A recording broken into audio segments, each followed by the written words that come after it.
সম্রাট বাইকের পেছনে নতুন বউকে বসে বাইক চালিয়ে বাড়ির সামনে রাস্তায় এসে দাঁড়ালেন। নতুন বউ পেছন থেকে নেমে সম্রাটের হাত ধরলেন। সম্রাট গাড়ি থেকে নেমে নতুন বউকে নিয়ে খুশি মনে বাড়িতে ঢুকল।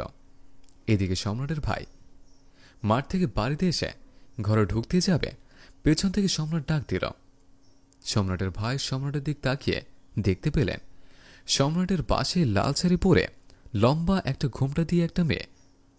সম্রাটের ভাই সম্রাটকে জিজ্ঞেস করল, এ কি সম্রাট, তুই কাকে নিয়ে এসেছিস? সম্রাট মাথা নিচু করে বললেন, ভাইয়া, তোমাকে না জানিয়ে আমি বিয়ে করে ফেলেছি। সম্রাটের বিয়ের কথা শুনে সম্রাটের বড় ভাইয়ের মন খারাপ হয়ে গেল। চিন্তা করতে লাগলেন, যে ছোট ভাইকে ছোটবেলা থেকে লালন পালন করে বড় করেছে, আজ সে ছোট ভাই আমাকে না জানিয়ে বিয়ে করে নিয়ে আসলো। সম্রাট বললেন, ভাইয়া, আমি বিয়ে করেছি, তুমি খুশি হওনি? ভাই বললেন, খুশি হব না কেন, অবশ্যই খুশি হয়েছে। আমার ছোট ভাই বিয়ে করেছে, আর আমি খুশি হব না? সম্রাট, তোর বউর মাথার ঘোমটাটা একটু সরা, দেখি তোর সাথে কেমন মানিয়েছে। ভাইয়ের কথা শুনে সম্রাট নতুন বউর মাথার ঘোমটা সরিয়ে দিলেন। নতুন বউ লাজুক লাজুক অবস্থায় সম্রাটের বড় ভাইয়ের দিকে তাকালেন। সম্রাটের ভাই সম্রাটের বউকে দেখে ওনার পায়ের নিচ থেকে মাটি যেন সরে গেল।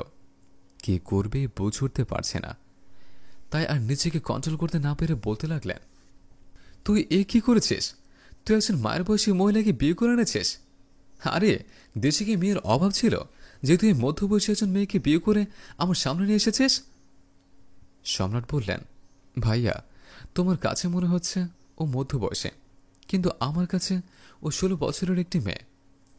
সম্রাটের কথা শুনে সম্রাটের ভাই ধমক দিয়ে বললেন, তুই আমাকে জ্ঞান দিতে শিখেছিস? কোনটা 16 বছরের মেয়ে আর কোনটা বৃদ্ধ বয়সের মেয়ে আমি চিনতে পারবো না? সম্রাট বললেন, ভাইয়া, আমার চোখ দুটো খুলে তোমার চোখে লাগিয়ে দেখো, আমার কাছে যেমন লাগছে তোমার কাছেও দেখতে ঠিক তেমনই সুন্দর লাগবে। সম্রাটের কথা শুনে সম্রাটের ভাই বললেন, আমরা গরিব হতে পারি, তাই বলে তুই এমন একটা মেয়েকে বিয়ে করে আনবে, আর সেটা আমি মেনে নেব?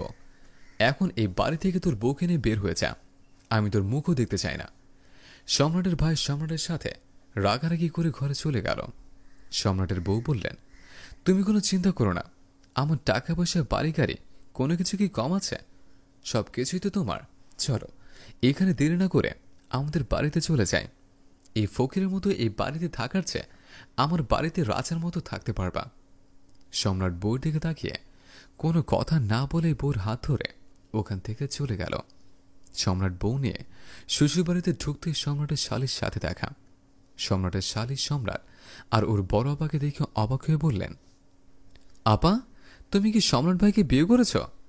সম্রাটের বউ সুমি বললেন, শেফা, তুই তো জানিস ছেলে পছন্দ হয় না দেখে আমি বিয়ে করি না। সম্রাটকে আমার প্রথম দেখা দিয়ে ভালো লেগেছিল, তাই সম্রাটের সাথে দীর্ঘ 3 বছর প্রেম করে আজকে বিয়ে করেছে। শেফা বললেন, তাই বলে তুমি তোমার ছেলে বয়সে একটা ছেলেকে বিয়ে করে নিয়ে আসবা? এটা দেখলে এলাকার লোক তোমাকে নিয়ে গালমন্দ করবে। সুমি বললেন, শেফা, তুই এখনো অনেক ছোট, তোর কিছু কথা বলি শোন। এই দুনিয়াতে যার টাকা আছে তাকে নিয়ে কেউ সমালোচনা করে না, যার কাছে টাকা নেই তাকে নিয়ে সবাই সমালোচনা করে। আমাদের টাকা পয়সার কোনো কিছুর অভাব নাই। আমাদের সমাজে যাদের টাকা আছে তারা সবকিছু করতে পারবে নিজেকে ভাইরাল করার জন্য। মেয়েরা ছেলে সেজে ছেলেকে বিয়ে করতে চায়, নিজেকে ভাইরাল করার জন্য 90 বছর বয়সে 16 বছরের মেয়ে বিয়ে করে, ছেলেকে বাড়ি গাড়ি দিয়ে দেয়, আরো কত কিছু দেখব।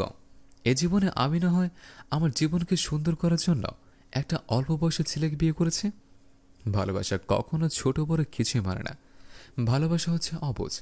কে কি বলল সেটা নিয়ে চিন্তা না করে আমি কিভাবে তোর দুলাভাইকে নিয়ে সুখে থাকবো সেটা নিয়ে চিন্তা কর। শেফা সুমির কথা শুনে একটা হাসি দিয়ে বলল, বুবু, তুমি সারা জীবন যার জন্য অপেক্ষা করেছ আজ তাকে যেহেতু বিয়ে করে নিয়ে এসেছ, এখানে আমার তো খুশির কথা। চলো, অনেক সময় তোমাদেরকে বাইরে দাঁড় করে রেখেছে, এবার ঘরে চলো। শেফা সম্রাট আর সুমিকে নিয়ে বাড়ির ভিতর চলে গেল। হ্যালো বন্ধুরা, আমাদের এই গল্পটি যদি ভালো লাগে থাকে তাহলে অবশ্যই লাইক, কমেন্ট এবং শেয়ার করবেন। ধন্যবাদ।